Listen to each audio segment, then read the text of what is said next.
Welcome to the Ages of Rock podcast with your hosts Bill Algie, Dennis Talbot, and Alan Tate. We are three guys who have one thing in common, a love of rock and roll. Our goal is to talk about all things rock. We hope you find this show intriguing, funny, and occasionally highly opinionated. Enjoy! Hey, welcome to the Ages of Rock podcast. This is episode number 113, and let's see, this is going to air when we are all not around. I will be in Philadelphia again. I will be in New Orleans. I'm going to be home, sitting at home, doing nothing. Great, don't text I'm me. sure it ain't nothing you're going to be doing. We don't don't be texting. Bill says don't text me. I'll be getting a text like about 11 o'clock going, woo, Orleans. It won't even be 11 o'clock, dude. 7:30. I've got those texts. I have to text you the picture of that Yingling beer I'll drink. What about your what? Is Yingling? Oh, Yingling. Oh, okay. Got me confused there for a minute. Wasn't sure what you were doing. I'm so glad that they started selling that in Indiana because I don't have to be like Smokey and the Bandit no more.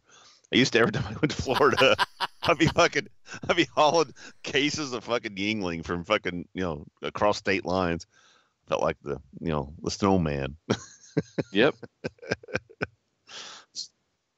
All right, so we are going to have a guest on tonight. You guys got anything?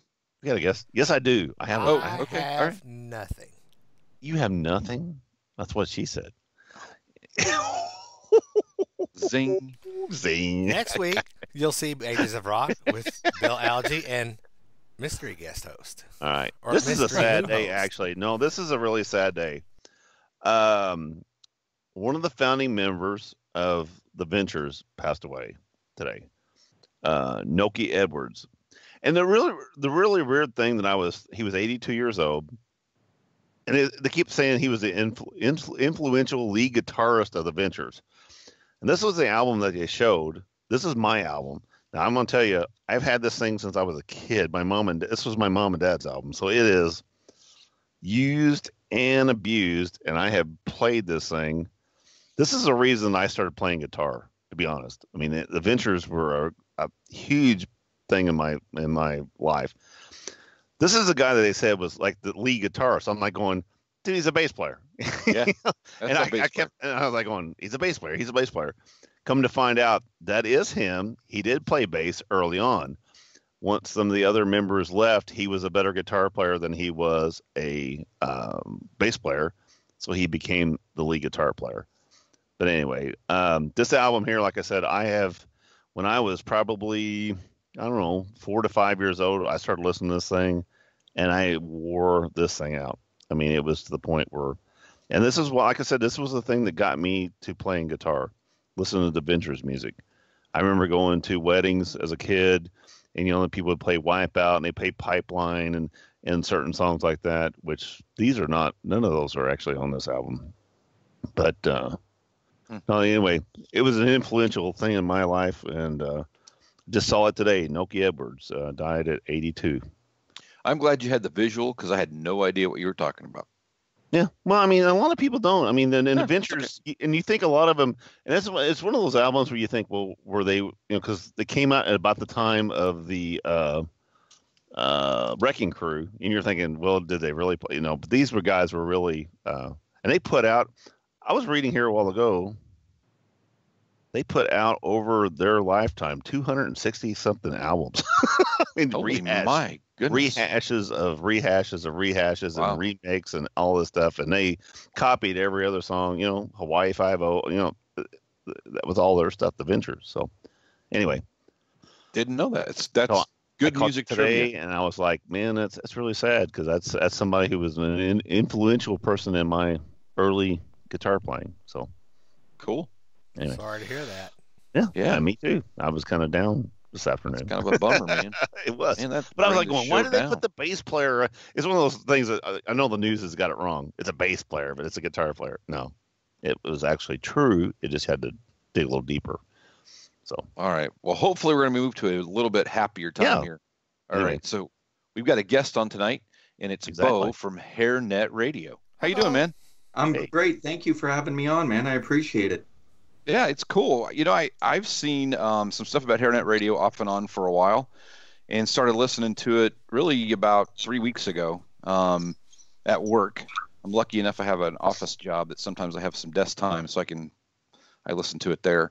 And man, I just really dug the variety and stuff like that. So I thought, hey, let's get this dude on the show and have a little chat, because you probably got a little music in your background, and you seem to like a lot of the same stuff we do. So I thought it'd be cool to have you on. Yeah, I can see you got the Kiss connection in the background. The three of us have a Kiss connection. That's the connection, and then we're into about everything else. So, which is pretty cool. Yeah, which is pretty cool. How do you guys feel about the resurrection of Vinnie Vincent? We were there. We saw the rise of it. Yeah. We saw the rise. I saw you had something on your site about that. Yeah. Yep. We were there. It was cool. It was really kind of surreal that we're there, and all of a sudden you hear that he's there, and then we waited in the anticipation. And it's kind of like, okay. And then finally comes out. It's like, oh my gosh, he's really there. It was pretty cool. Yeah, he's been in hiding for 22 years, I think. Yeah. Yep. Yeah, been a long kind of the Howard Hughes of rock and roll,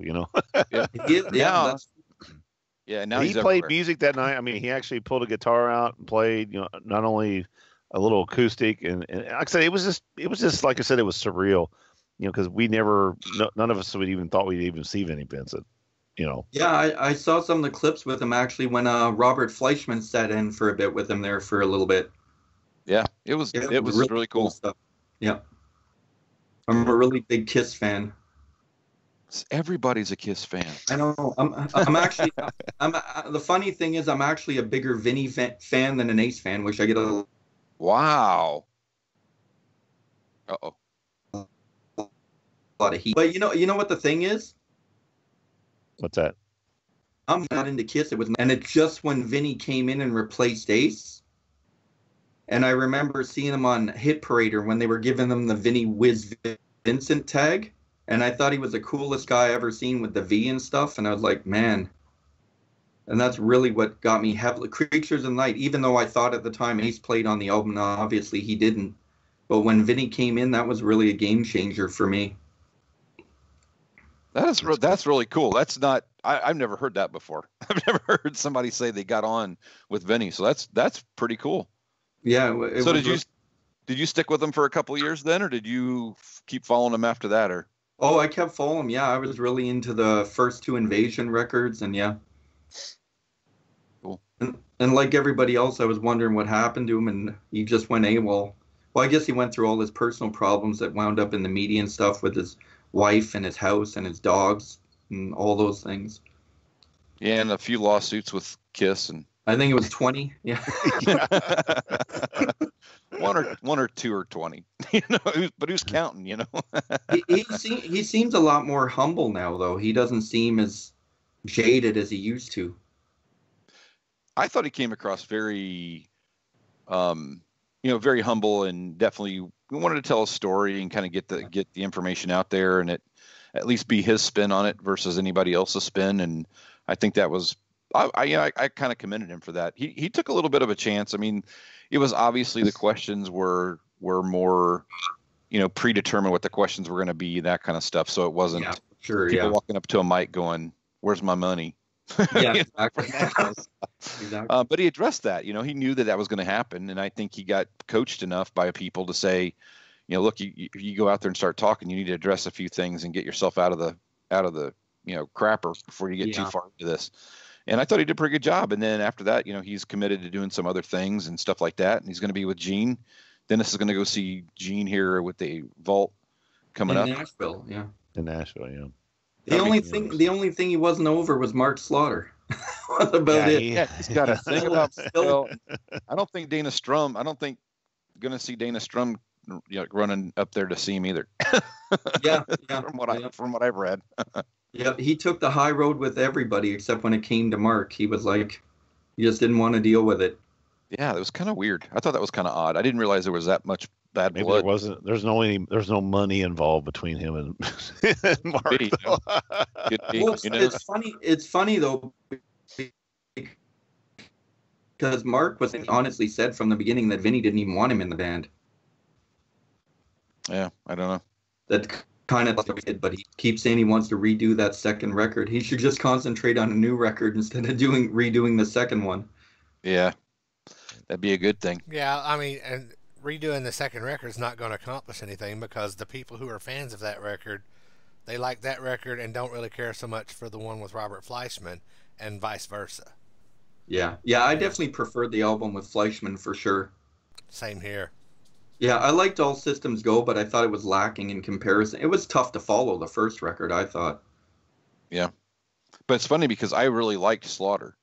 I mean, I like Slaughter. You know, I mean, I really liked them, and actually, the new album, and you played on the Hairnet Radio. I mean, that new album is just badass. It's a really good record, which is really cool. So, Beau, how did you get started with Hairnet Radio? How did it get going? So basically what happened, it was about in the works for a year. I was going over other stations, looking at stuff, seeing what I wanted to do with it. And I would always usually knock other stations, unfortunately, and people would say to me, well, why don't you do your own kind of thing, right? Because I would say, why don't they do this and why don't they do that? So finally I just decided to go with it. And I literally from the ground up put everything I wanted into it and did it myself. Cool. So how do you pick, do you have to pay your license rights for the music or anything? Yeah. The way I have to pay it annually, and I have to keep the license tab on the website, as you see on the website there. Is that the SOCAN license? Yeah. Yeah. Wow. So do you get paid for people listening to it? I wish. To be honest with you, basically my full-time job finances it. Without my full-time job, I wouldn't have Hairnet Radio. Yeah, we wouldn't have this without a full-time job either. Yeah. Yeah. I'm pretty sure I about agree. that. Well, way back in the early, I guess it was about 1998 or so, when Live 365 first started broadcasting. I was one of what they called their founding broadcasters, and I had a station called Hairs to the 80s. Oh wow, that's a cool name. Yeah, that station was so new that we were broadcasting with 64-bit MP3 files. So. Oh wow, yeah. And it was funny because I would get once the station the Live 365 started getting bigger. They started doing bigger streams and everything. And some of my listeners were bitching at me because I was still doing 64 kbps. And then they were bitching because, well, you played this Iron Maiden song, why don't you play this one? I'm like, why don't you start your own station? So it's funny. I actually recorded an interview with Mitch Malloy last Friday. Oh, cool. Cool. Shortly. Yeah, he's a really cool guy, by the way. Really great guy. And he was asking me actually about off the air about the station about, do you get a lot of praise? And I said, you can't win sometimes because you'll get an email from somebody saying you're on fire today. And 10 minutes later, another email will come in and they're going, what the hell are you doing today? It's like you can't win. Yeah, I understand that. So Alan knows. I'm sorry. No. Oh, so Alan knows what you're talking about, but I have no clue. So I'm just curious, to run a internet radio station. Mm-hmm. How do you daily? How do you do this? I mean, do you every day have to set up a playlist? I try to do a few days ahead just in case obviously things happen at work and I don't make it or whatever. Because I use an external server so I can log in from work if I need to, if there's a problem or anything. But definitely usually I try to plan the schedule ahead as much as possible. But sometimes you're not always able to do that.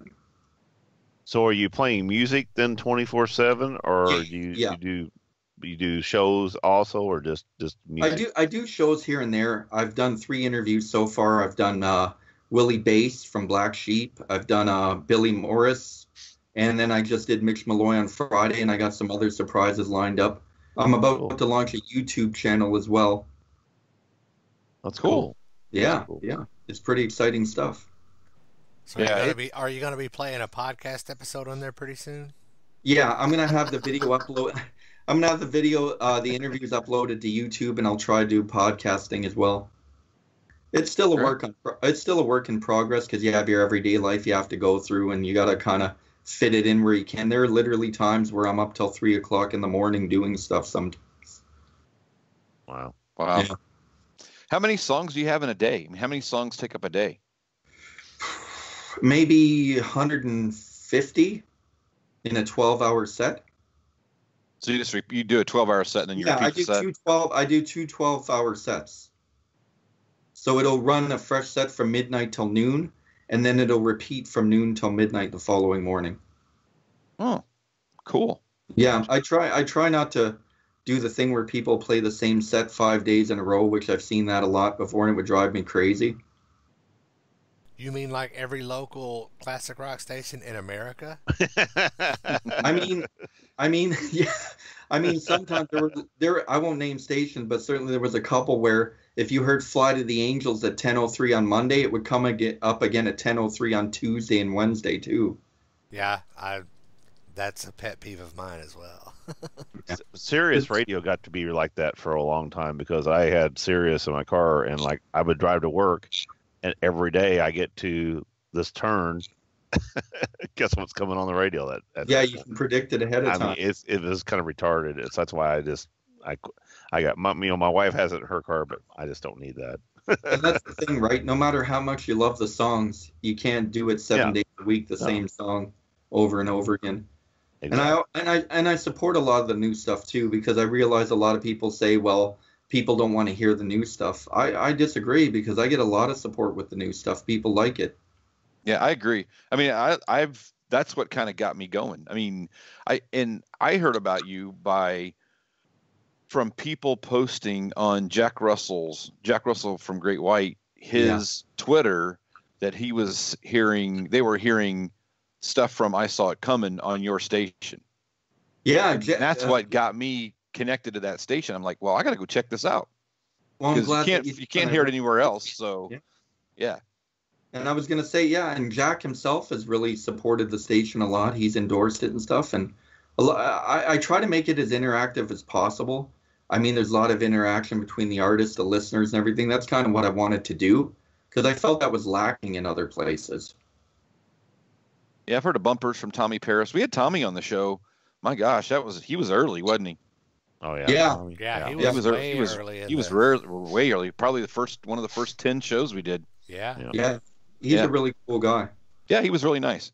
Yeah, he's been a really big supporter as well. I've been really fortunate. You know, the funny thing with the station is, it's the people who make it more than anything else. And the people who follow the station, they're probably the biggest stars on there. They really go out of their way to support it. I mean, honestly, without them, it turned into the monster it did. It surprises me how big it got in a year. So how many listeners do you get in a day? I mean, average. I mean, can you track that? I'm not sure you can. But... 11 billion. I wish. No, you got to do this. You got to put this.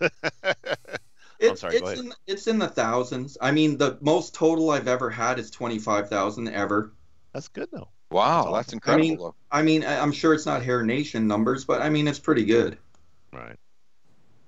Yeah, it's definitely pretty good for people having to sit at a desk or have it on their phone. I mean, you're not. Well, it's funny. It went the complete opposite of what I expected. I figured the evenings and the weekend would be the biggest time. And literally between about 8 Eastern a.m. and about 7 p.m., it's the hottest time, Monday to Friday. People are listening at work. Day. Yeah, and the weekends are like literally the numbers are way down on the weekends, and then Monday they shoot way back up again. It's a complete opposite of what I expected. You're helping people get through their work days. I mean, you're yes, you are. It is, yeah, and a lot of people tweet that too. I remember a couple weeks ago, one of my listeners tweeted that his boss told him to turn it down. I've had a couple of times where my office sits right on a main hallway that goes in. I work in a hospital, and right? So to get to part of the emergency room, you have to go by my office. And I've had a couple of times there we go. Yeah, I've looked around and went, "Oh, my door's open." It's not good. and you got to watch that too, because sometimes I try to be conscious of. Sometimes I try to be conscious of what I play, because I remember I got an email from a lady that actually says she plays it in her shoe store out in the speaker, and then I thought, and I thought a couple times I was playing Crazy Bitch by Buck Cherry, and I thought probably if there's a 10-year-old kid in there putting his shoes on, his parents probably won't be too thrilled to hear that.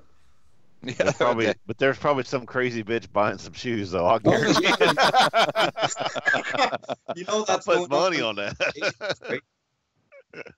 Exactly. Just hand out earplugs at the door. Exactly. For the kids, anyway. Yeah, if you're offended by this, here's some earplugs for you. Yeah, exactly. If you're not, come on in, have a seat. Be great. That's great. I mean, I think it's cool. So go ahead. Have you ever had a surreal experience with any of your listeners? And yeah. I have something that I can relate to that. Actually, yeah. The funny thing is, I was only on the air maybe about a week. And this guy emails me and says, "Oh, I just came across your station." And he said, "I'm going through a hard time right now." And he goes, "And you're getting me through it." And, he just went on and told me that he's having a lot of problems and he's feeling down. And he said the music brought back a lot of great memories. He just stumbled upon it. And it's amazing. You hear people say things like that and you say, well, it's not that big a deal, right? But then when somebody's actually sending you that and you're actually listening to or reading it, I literally had to say to my wife, "Come here, you got to see this."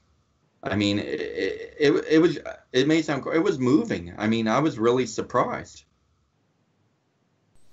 Yeah, stuff like that it kind of catches you off guard. I went to the Louisville Kiss Expo back in 2001, and I was standing there talking to Keith LaRue about something, and some girl walked up to me and she said, "Hey, I know you," and I immediately kind of freaked out because I'm like, "Who the fuck are you?" She's like, "I listen to your station every day at work." Okay. And it is really a cool feeling, yeah. Yeah. It is. Like I said, once the shock wears off. Yeah. I mean, even you get people messaging you and saying, "Thanks a lot." I mean, I remember for Valentine's Day, it was funny. I tried to do an all ballads thing for Friday, for Valentine's Day, sorry, and I did 24 hours of ballads. And what's crazy about it, near the end of the day, so many people were messaging me going, "Thank you so much for doing this." Well, that's pretty cool. I would have thought they would have been like, "Man, that's too much. Turn that shit off." Well, we're tired of ballads. We don't want no more ballads. Well, that's what was fun. I was wondering that too. So what I actually did, where social media comes in handy, I was tweeting out to groups of people. I'm thinking of doing this. What do you guys think? And everybody's going, "Yeah, let's do it. Come on." And of course, everybody's shooting, "But you got to play this. But you got to put this in the set. You got to put this in though." And I was literally writing down everything off the tweets that people wanted. I tried to fit in as much as I could, which I pretty well covered most of the bases, I think, at least the stuff that people remember the most anyway. I try to play a lot of stuff, too, that people don't hear a lot. That's always good to hear. I mean, when you're listening to something and all of a sudden you hear a song and you're like going, "Damn, I remember that song, but I haven't heard that for a long time." I mean, and then it starts, bringing back memories and stuff. No, I love that. I mean, I don't, you can listen to the same radio station that plays the same crap every day, and it just gets boring. It's where it becomes background music. But if you're playing songs that actually, man, it make you stop and think about it. That's what's cool. Yeah. I was listening on Saturday. I took some notes from what I was listening to because I heard "Doesn't Matter" by Killer Dwarfs, Walks Like a Woman, Baton Rouge, Jafria's Change of Heart or Call to Heart. I don't remember which one it was. What's that song by Junkyard? Hippie Crit? There was a bunch of stuff like that I have probably not heard in 10 or 15 years, and I thought that was really cool because there's so many stations that don't play this stuff that wasn't quite as mainstream. Well, that's the whole thing, because I thought growing up during that time, there were so many bands like South Gang and Taiketo and stuff that didn't get as big of a push as they should have. And I always said, Salty Dog is the biggest example of that. First time I heard that album, I thought that thing was going to ship platinum. I thought that was a classic album, and it never really took off. And it's frustrating, too. Yeah. How old are you? I'm 43. Oh, he's a baby. So in 1980... Hey, I'm not the young guy for a change. Yeah, so I was around at the perfect time. So in 1989, when it was at its peak, I was, 16 or 17. Right. And I remember the good old days when me and my buddies on Friday night would go downtown. In Toronto, our big record store was Sam the Record Man. We had HMV in Tower as well. Yeah. And we just go down there on Friday nights and buy tapes and stuff. Those are the days I miss. I'm not too big a fan of the digital stuff, but But cassettes are coming back. I was at a store the other day, and they're making cassettes again. I threw away. What is dumber than records coming back? Cassettes. Dude, I threw away, I guarantee you. Oh yeah. 300 cassettes. I mean, just chucked them. I mean, it was like they're done. I mean, they're sitting in the dump. Yeah, all mine wound up at Goodwill. So. Yeah. The one thing though, real quick, that when I was listening to it today, when I got home, I was listening to your station a little bit. You know, you hear like Tesla comes on, but it's not the Tesla song that you hear on the radio. Then a Dawkins comes on. Then you hear a Dawkins song that, hey, that's not on the radio. Yeah. That's what I like. You play the bands that are played on the radio, but you're not playing the same music that's heard on the radio. Well, that's the whole thing. Deeper cuts or just different things, you know. Yeah. Well, that's the whole thing, right? I think that's what a lot of people do is they do the sort of paint by numbers thing. You throw in the power ballad. Everything you hear, you pretty well expected that there. And I didn't want to do that. And I always will get messages from people like even London Choir Boys, which are called the Choir Boys now. I mean, people say, wow, I can't believe you played that. I haven't heard that in 25 years. That's awesome. So how much Lee Aaron do you have in your playlist? How many? Lee Aaron. I pretty much have all the albums. Here's a funny part of the process. Over here, I have like basically 1 million CDs, and it's the process of uploading them all. Because people will be like, oh, you got to throw this in. It's like, I'm working on it. I haven't uploaded the CD yet. And it's going to keep growing, and that's the great part about it. I have so much stuff I still haven't added yet. And Sorry. So here's another question, being that I'm not Alan, I don't know this already. So you do a licensing for the music. Is it specific bands or anything, or is it just basically a license to play any tune? Like you said, you got all these CDs. Is there one you can't do? Basically, what you're supposed to do is at the end of your year end, you're supposed to submit your playlists. Okay. And then they'll go through and you'll be billed on that. Gotcha. Yeah. Wow. So that seems a bit dicey. Yeah. So it's like somebody is like going, hey, my songs are worth $100 a song, you know? Exactly right. Yeah. It's funny though. I think part of it too is based on your revenue and stuff. So part of the costs and stuff, because I have unfortunately zero revenue and stuff, it actually works partly in my favor. Right. Because basically part of it, if you're making a lot of money, of course, you know, they want their money too. So. Right. But when you're not making any money, it makes it a little easier. Right. And your station is based out of Canada, correct? Yep, Toronto. Yeah. And licensing in Canada and the United States are completely different. Yeah. Yeah. Gotcha. Cool. I thought he was from Canada. There was a few words. Yeah, you could hear him. I was like going, man, that dude's from Canada. I know it. I used to work up there every once in a while. Where did you go up in Canada? I actually we had an office in Calgary, and then we had an office in Red Deer. Okay. And then I would go all the way up to a place called Slave Lake and Fort McKenzie, and up around up to almost I work for a geophysical engineering company. Right. And we go all the way up to almost right at the Arctic Circle. I mean, we get up there and it would be dark basically all day except for maybe an hour, and some of this come up and then they go back down again. Right. And it stayed 40 below the whole time. It was colder than fuck up there. Yeah, I know. But Calgary was fun. Calgary was a great town. I loved going to Calgary. I was up there actually the first time in '88 during the Olympics. Right. And I mean, it was a place to be at that time. A lot of great music up there. I was blown away by the bands in Canada when I went up there. They were, I mean, you would see bands up there that were, I mean, we're playing in just an average, little shitty bar that could headline in the States. I mean, and they were like full out, just blasting, doing sticks and all that stuff. And then there was a lot of, at that time too, in '88, there was a lot of 2-man bands that would do like keyboard, guitar, and they'd have their, drums all sequenced and all that stuff. Yeah. But they sounded great too. And they would be the ones that go like to the little, like when you stayed in a little bitty town, they would come in and, do like setup for the week. And, but no, a lot of great musicians in Canada. I really was impressed. Yeah. And Killer Dwarfs are from Toronto too. Oh yeah. Yeah. They're actually having an album. They're having a new live album coming out shortly, and they're actually having the release party at a local club here, like 10 minutes from my house. Wow. Yeah. There's an awesome club here actually called the Rock Pile, and everybody's been to. I've seen Stephen Piercy there, Lynch Mob, Y&T, Bang Tango, even just everybody comes through that club. I've heard of Rockpile. That's pretty wild. Yeah, it's a great club. Bill, and the clubs are so much better, I think, obviously, than the arenas and stuff, because it's a lot more intimate setting, right? Exactly. Yeah. Yeah, especially for those bands. I mean, it's they're just not going to fill an arena anymore. I mean, that's not going to happen. It's going to be, hell, here, Journey and Def Leppard are touring together, and that's not going to sell out. It's in a shed, and it's not going to.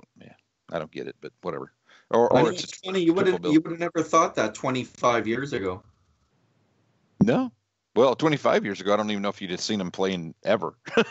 Yeah, I was like, I think these guys are done. Yeah. But yeah, it's cool. It's cool that it's still around and stuff like that, for sure. But I appreciate you keeping it alive, man. It's great. It's great. Yeah, so you said Kiss was one of your favorite bands. Who's some of your other favorite bands? Basically, as you can tell, pretty much it's a long list. Probably my next favorite band I'd probably say is Wasp. I'm a big Blackie Lawless fan. I like Wasp a lot. Motley Crue, of course, AC/DC. Pretty much everybody. I was one of those guys that even when I had my cassettes, I'd have 400 or 500 cassettes. Those are hard to lug around. They are, but they came in handy in high school when you had the Walkmans back then. Yeah. Yep. You can buy those again too. I saw that. I just sold one at a garage sale last year for like $4. I should have put it on eBay for $50. It was an original. It would have been the Smithsonian. Yeah, I had a waterproof one somewhere. It was like where you take it to the pool and stuff. Yeah, Sport. I got it somewhere around here. I bet you $1. It's eBay. They're probably $100 now. Yeah. Probably. Even those first generation iPods, I think, are worth a lot of money. Those big, bulky 4 gig ones. Yep. I've got a friend who's got one of those. It's got a hard drive in it. That the dial just crapped. Yeah, it just crapped out on him. Yeah, I got one downstairs actually. I actually have one of 4 gig. I think it is. Yeah, the big thick one. They're like an inch thick. Yeah, it's about that. Yeah, about that thick. Yeah. I thought they're black and white. There's no color. There's just a regular LCD display.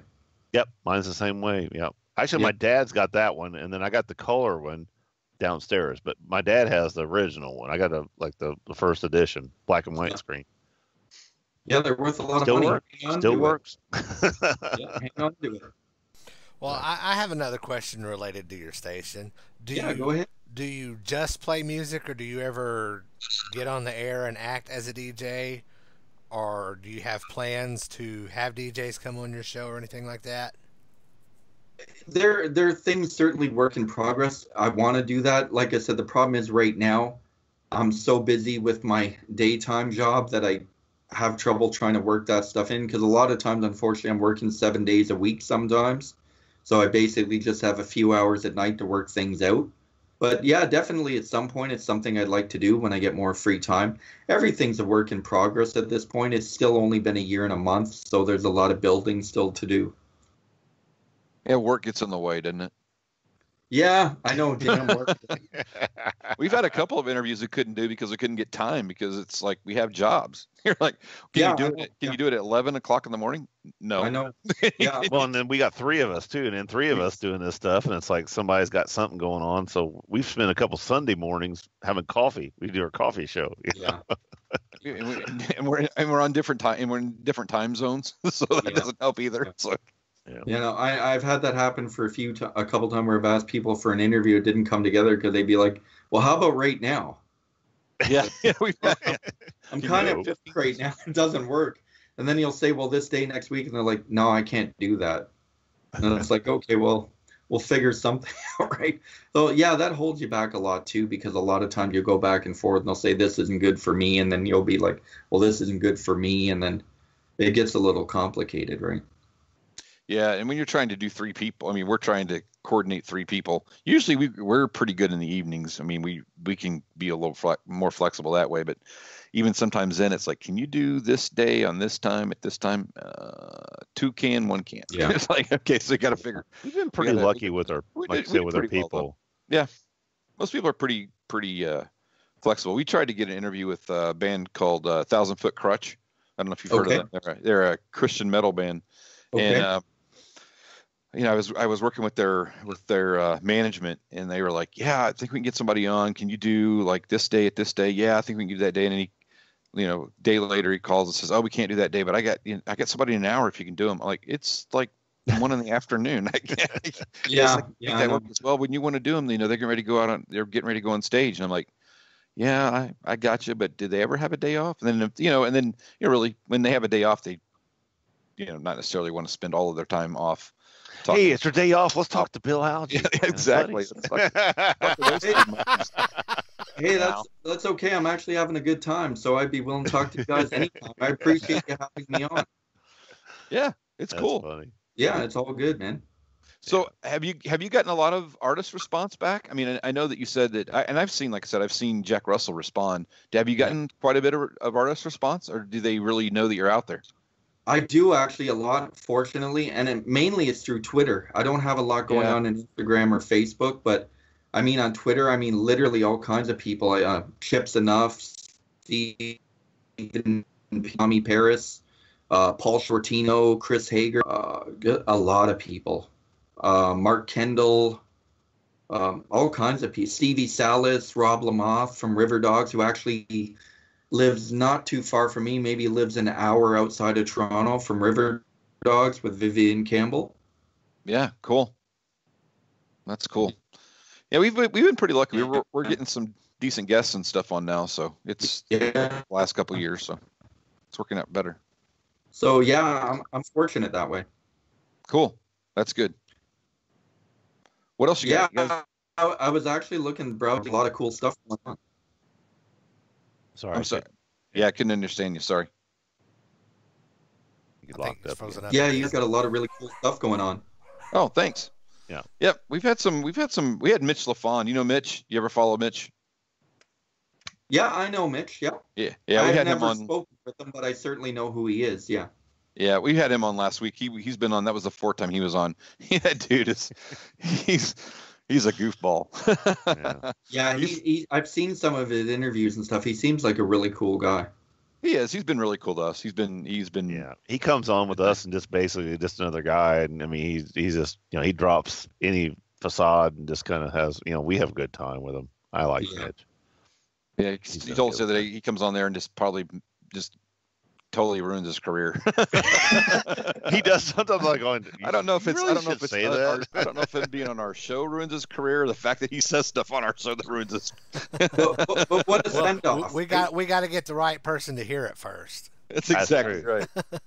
It makes for a hell of a send off, though, right? That's exactly right. Yeah, for sure. Maybe he knows that he can say it and nobody's going to hear it, so it'll be fine. I feel a lot better now. No. That's great. That's perfect.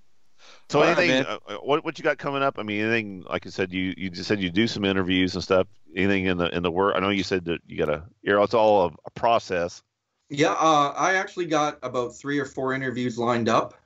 Cool. I got commitments. I don't want to say the names yet, just in case something happens, but I do have 4 coming up. I'd say within the next month. Like I said, I just completed the interview with Mitch Malloy last Friday. That'll be airing shortly, and I'll keep everybody posted on that. Awesome. Cool. We'll send that out on our Twitter as well. Yeah, thank you.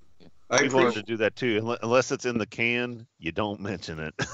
Yeah, as soon as you do, it's not so bad now. Right. But when we first got started, I'd be like, "Don't tell anybody who we're going to get on the show until I've actually got the thing edited and uploaded to our channel. Then you can start talking about it."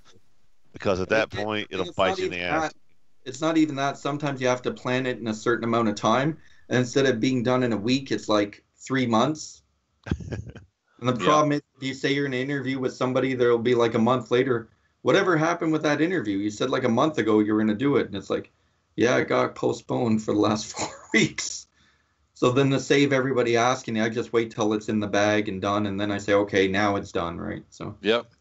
It's kind of what happened with the show. You know, we talked the show up 3 years ago, and Alan's like, a year later, it's like, where the hell's this show? And we don't know. We can't get it going.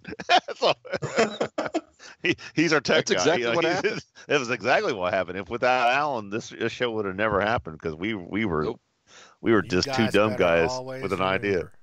Oh, we do. I do a great job of I do a great job of filtering things to make sure we don't make you mad. Dennis, I don't care about, but yeah. I couldn't even imagine what kind of undertaking it is to coordinate it with 3 people and everything. It must just be astronomical, the work involved sometimes. No, Well, we basically we all work during the day.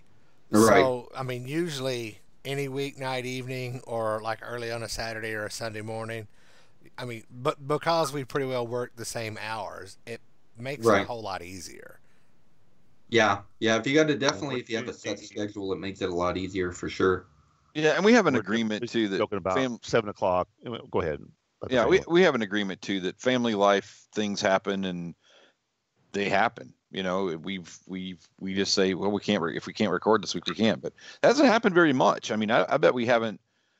In 2 years, have we missed 6 weeks in 2 years? Something like that, yeah. In that ballpark. I mean, that's pretty good. I was in vacation on Florida, and I just took my iPad, and I was like, or my iPad, and I was like, oh, hell, I'm going to do it from vacation. I was sitting here. That was the intoxicating episode. That was fun.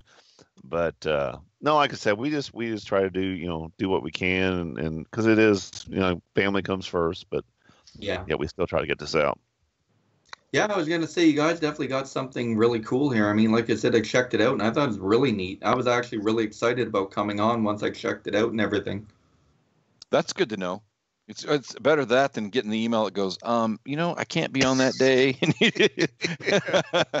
Suddenly I've got the flu. I watched your show, and now I'm unavailable for 6 months. Or I know you've got that show in the can, but... Yeah. I can't come on. I broke a guitar string. Sorry. You have to throw a mic down and act like a 3-year-old and stomp off and all that kind of crap. So you're saying act like Axl Rose? Yeah, pretty much. Not a fan. So, so do you go to a lot of live shows? Do you ever get to go to live shows? I mean, it sounds like you're just busier than hell. So. I am. I go the next live show I got coming up. Actually, the Killer Dwarfs release party, like I mentioned to you. I want to go to that. And May 24th here in Toronto is actually Bullet Boys and Enough's Enough. Which is cool. Yeah, I'm really excited. But they're in the UK right now, actually on tour. Bullet Boys and Enough's Enough. But they're going to be down here in Toronto May 24th at the Rock Pile. So I'm really excited for that. Cool. Yep. And I actually met Chip when he was here, and it was actually Bang Tango, Ted Poley, and Enough's Enough. But unfortunately, Ted did Joel Estate didn't get through customs. He got held back, and the rest of the band actually came to run the merchandise booth. Oh, wow. Yeah, I guess. Which was weird because the first time he'd actually gotten through and did a show, and he came back about 8 months later, and for whatever reason, they didn't let him through this time. Yeah, we've had a couple of conversations. We talked to Christopher Williams from Accept, and he lives here, and I think Wolf lives here, but the rest of the band is is over in Europe, and they just can't tour the States because they can't get guys over here. It costs so much money for them to get over here that they just can't afford to do a tour over here. And I think that we've had a couple other people on the show. Inglorious, have you heard of them? Yeah, of course, I play them. Yeah, I haven't heard it yet, but yeah. So we had their bass player on the show, and Colin was talking about the same thing. They want to come across the pond, but they got to figure out how to get enough funding to get over here, and then get through all the crap to get here. It's not only just getting visas; it's there's a ton of money involved. Yeah, and then red tape and yeah. So that's the bad thing, because I think there's a lot of great stuff happening over there. I mean, we've had a couple of different people on from Europe, and they've got some great music going on. Goddard is another band that I'd love to have come over here. I mean, my gosh, that band is great, but it's not going to happen. I mean, And if it isn't for you guys like you though that are playing that new stuff, you know, you're never going to hear that new stuff on the radio. It's never going to be. No, I know. Yeah, I know. Well, we have quite a few rock stations in the Toronto market, and I don't listen to any of them. Oh, really? Are they playing new stuff at all, or is it just all old stuff? Most of them is classic rock, and obviously I'm a big fan of that, but I don't like to hear Stairway to Heaven every day. Yeah. Once a year, maybe. And then you'll have a classic rock station that will play like Nine Inch Nails and Linkin Park, and I'm thinking, that's not really maybe I'm too old, but that doesn't seem like classic rock to me. But yeah, we have a classic rock. Yeah, we have a classic rock station here, and they have at 5 o'clock they have a Get the Lead Out, and they play 2 Led Zeppelin songs back to back at 5 o'clock on the way home, on the drive home. It's like it's the same freaking Led Zeppelin songs. I mean, they do it every day, Monday through Friday, and that's literally yank it things. three times of the week. It's the same 2 songs. I'm like, they've got a catalog this freaking big. Yeah. You know? Well, that's the whole problem with it, isn't it? I mean, obviously, most of the acts that out there have millions of tracks, and why you play the same 2 over and over again. If it's annoying you, it'll probably annoy everybody else. Because a lot of times I'm actually listening to the station myself just to sit back and feel it as a listener, and then sometimes just to see if things aren't going the way I want them to. Because when you actually step back from it and just listen to it like everybody else, you sort of take in more of what you're doing. Because when you're programming at the time, you're not really thinking about it. You're just going through it, saying, I want to make sure I put this in. I don't want to put this in again today, and that kind of thing. But once you actually sit back and listen to it, you have a better perspective on it. Exactly. So do you have a spreadsheet that you keep so you know how many times you played a song? And yeah, you have. I keep PDF files. Cool. Does that export from your the server that you broadcast from? Yeah. I can save them in Excel or PDF. I couldn't imagine trying to keep track of that manually. No, I know. Yeah, I know. Imagine having to sit out and write all that out. No way, man. I'll print them off sometimes, make it easier, and go through them. That makes sense. Do you ever get? So you were talking about earlier about getting requests. Mm-hmm. Do you get requests for stuff that you don't have or can't find or whatever? Do you get some obscure stuff or? You know what's funny? Knock on wood, I haven't got anything yet I don't have. The only catch there has been a few times I've been caught off guard where I haven't uploaded it yet. So I actually have the CD, but it hasn't been put up yet. Like I said, there's so many, literally hundreds I still want to put up yet, and I haven't got there. It's a work in progress still, but hopefully I'd like to get at a point where no matter what people ask me, I can get on there. That's cool. That'd be cool. Really cool. Go ahead. Sometimes people will ask you like things that don't really fit the station. I don't know if they're paying attention or not, but somebody will email you and say, oh, why don't you play Cannibal Corpse today, this song? And it's like, well, no. It's Cannibal Corpse. It's not really what we do, but because the tag is Hairnet Radio. It's not. I know. It's not. Well, it's funny you mention that because I get all the time submissions from artists, and literally that was the question I was going to ask. Yeah. And for your consideration, you'll get the email. And literally, there's one time where somebody sent me a rap song. And I'm thinking, obviously, they didn't look at the station or anything. They just saw radio and just sent the email off because I thought, obviously, I'm not going to play that. But not that I have a problem with it. Everybody likes what they like, but it's not for me. But yeah, there's sometimes people send things that are way out of touch with what I'm doing. So. They're like, I don't know. I don't know if it has happened to Dennis or Bill yet, but I got a message on Facebook a few weeks ago, and I forgot to tell you guys. Somebody just sent me a link to their band's music. It says, "This is for you. I expect to hear it." We don't play music. We don't play music on our show, dumbass. Yeah. Dumbass. Yeah. No, but I think a lot of that is I think a lot of that is they just see it's a rock podcast or it's a rock station, so they're just sending it. And there are other that's podcasts like shooting that a play shotgun. music. Them shoot the buckshot out. It's going to hit something. Yeah. Just let's file that under D for dumbass, and we'll be. But I think too, a lot of times is you're sending things out to so many people.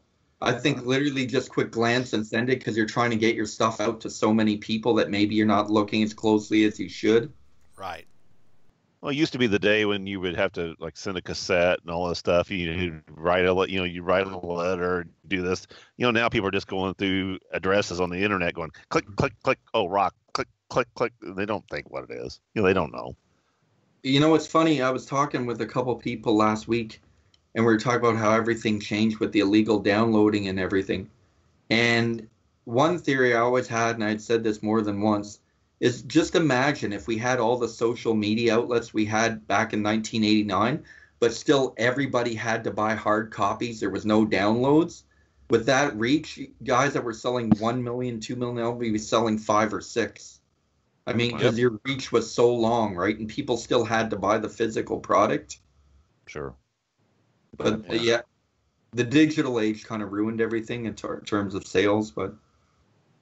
Yeah, which we've if you've listened to any of the recent shows, we've had a few rants about ticket prices. So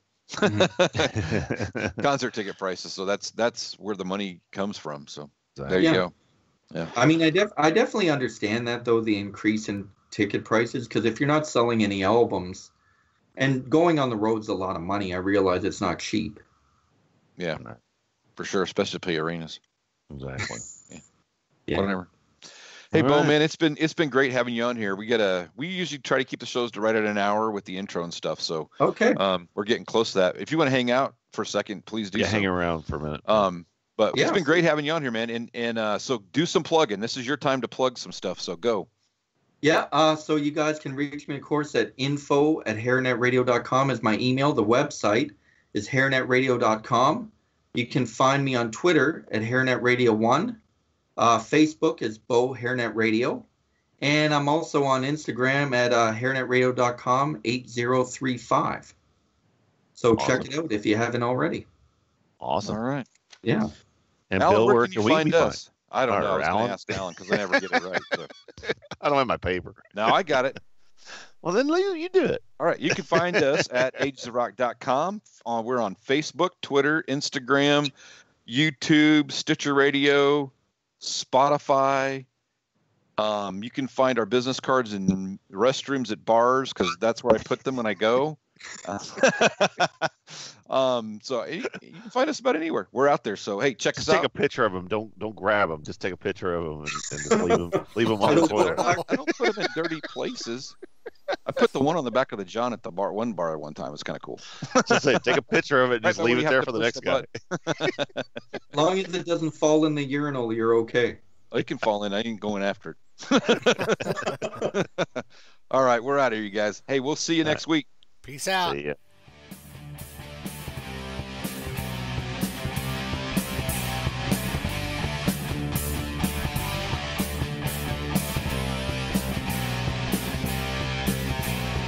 Thanks for listening to the Ages of Rock podcast.